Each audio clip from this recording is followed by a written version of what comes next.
Let's find out. So I'm gonna attempt to change my Roblox country through the mobile app on my Android phone. However, you may attempt to do this on your computer or an iOS device as well. When we first go into our account, we can access the account settings by clicking on the three dots at the bottom right corner of the screen on the mobile app, or at the cogwheel at the top right corner of the screen on the computer desktop site. From here, we usually, back then, could go to account info and find the location tab in which we could change the country of residence. Check to see if you still have that option, but if you don't have that option, it's because Roblox rolled out an update to remove the option to change our country manually at will.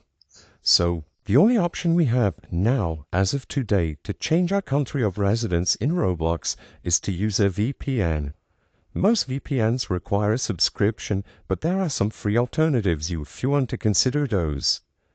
Besides using a VPN, there is no way to change your Roblox country. There was a feature that was removed